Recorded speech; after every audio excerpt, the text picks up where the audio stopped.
Если вы окажетесь здесь в туманную погоду, то гарантированно испытаете шок или чувство паники. Поднимающиеся из воды и увенчанные стальными башнями четвероногие существа очень похожи на описание марсиан из книги Герберта Уэллса «Война миров».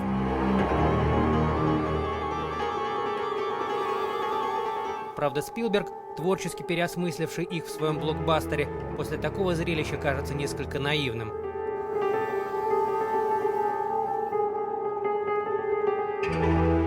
Неизвестно, рассчитывал ли автор этих конструкций на подобный эффект, но задача предостеречь противника и нанести ему максимальный урон ставилась перед каждым из 6 морских фортов Маунт-Селла. Уже самое начало Второй мировой войны показало, насколько уязвима Великобритания перед натиском нацистской Германии. В ночное время самолеты Люфтваффе легко достигали Лондона, используя в качестве ориентира русло Темзы. В то же время Северное море Германия старалась буквально засеять магнитными минами. Реакция британского командования была четкой и своевременной. Входы в главные порты страны надо обезопасить с помощью вынесенных в прибрежные воды сооружений. Армия королевства уже имела подобный опыт. Трудность состояла в том, что понятное на первый взгляд решение приходилось приспосабливать к условиям новой войны. Возможно, каменные крепости в стиле Спитбэнк-форт образца 1859 года тоже могли бы испугать противника, но практической пользы все равно было бы мало, да и времени такая фортификация требовала уйму. Гражданский инженер Гай Маунсел предложил выполнить все работы в сжатые сроки, и главное, совершенно по-другому. Впрочем, кардинально изменить подход у него получилось не сразу. Первые так называемые Army Forts грешили компактностью. Закрепленная на 2 бетонных опорах стальная палуба больше напоминала современные нефтяные платформы, а ее военное снаряжение ограничивалось 3 орудиями и радиолокационным оборудованием. На 7 этажах внутри полых опор башен размещались складские помещения, столовая, жилье для команды. Основным плюсом проекта стала скорость изготовления и монтажа. Уже в феврале 1942 года армия получила в свое распоряжение Форт Ревс, первую из 4 аналогичных конструкций. Главный недостаток проекта заключался в том, что сосредоточенная на небольшом пятачке артиллерия становилась легкой мишенью для авиации противника и не имела маневренности при ответном огне. Тогда-то и возникла идея создания фортов по образцу сухопутных зенитных батарей, в которых орудия разнесены не менее чем на 30 метров друг от друга. Эта серия получила название Navy Forts. Маунсел разработал систему из 7 отдельно стоящих башен, соединенных между собой при помощи металлических конструкций переходов. На 4 из них устанавливались тяжелые 90-мм орудия, а еще на одной скорострельная 40-мм зенитка.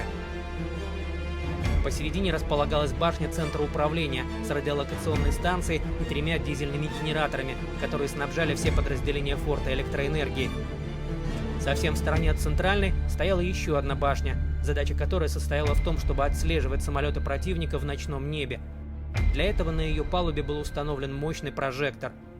Верхняя часть всех 7 конструкций, так называемая надстройка, держалась на 4 бетонных опорах, которые в свою очередь вставлялись в отверстия фундамента. В отличие от предыдущего варианта, жилых помещений там уже не было. Все необходимые службы, в том числе душевые с туалетами и горячей водой, располагались в 3-уровневой надстройке площадью 11 на 11 метров. А уже сверху, на крыше ее корпуса, обустраивалась палуба с парапетом для орудий. Никакого бетона, только сталь, дерево и гидроизоляционные материалы. Личный состав искусственного архипелага состоял из 120 военнослужащих. После месяца несения вахты, как правило, происходила ротация. Командование армии и королевских ВМС планировало установить до 37 Navy Forts, состоящих из 7 башен, но ограничились 6, по 3 у входа в Темзу и в Мерси, откуда открывался путь в промышленный район Ливерпуля. Уже первый опыт использования показал эффективность таких конструкций. По крайней мере, у немецких асов резко поубавилось желание приближаться к берегам Англии по этим 2 направлениям. За период с 1943 года в форте Маунт-Селла сбили 22 вражеских самолета и 35 крылатых ракеты Фау-1, а однажды уничтожили даже немецкую электронную лодку. Послевоенная судьба фортов, казалось, была предрешена. В 1945 году военно-морское командование приостановило их использование. те, которые защищали устье реки Мерси, были демонтированы, поскольку мешали проходу судов в порт Ливерпуля. На остальные Министерство обороны практически махнуло рукой. На какое-то время о них забыла и вся страна. Они буквально вынырнули из небытия в 60-е годы. На волне популярности пиратских радиостанций, вещавших с различных кораблей у побережья Великобритании, в стране неожиданно возник спрос на стратегически важные объекты прошлого. Радио Эссекс, начавшее вещание в 1967 году с платформы Fort Revs, стало, пожалуй, самой известной радиостанцией. Правда, немалая заслуга в этом не только музыки, которой так не хватало в британском эфире, но и основателя радиостанции Пэдди Роя Бейтса. Приключения и скандалы наполняли жизнь бывшего офицера королевских ВМС единственным подлинным смыслом. Он то занимался диджейством, то провозглашал государство Сиаленд на той самой платформе из металла и бетона, то судился с правительством Великобритании за право вести оборонительные войны, а то и брал в плен разного рода агрессоров и претендентов на его островок суши. С такими хозяевами, как говорится, повезло не всем, поэтому некоторые форты власти стали спешно демонтировать или уничтожать прямо в море. Частично они и сами разрушались под воздействием стихий, а где-то не обошлось без вмешательства внешних сил. Нередко на них налетали проходящие мимо морские суда.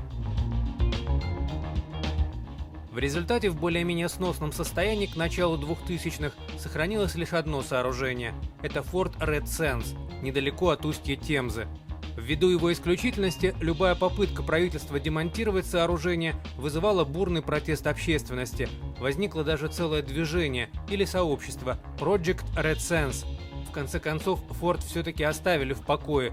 Защитники тех, кто когда-то защитил страну от нацистской агрессии, тоже оказались не промах. Им от любителей архитектурной экзотики лучи любви и благодарности.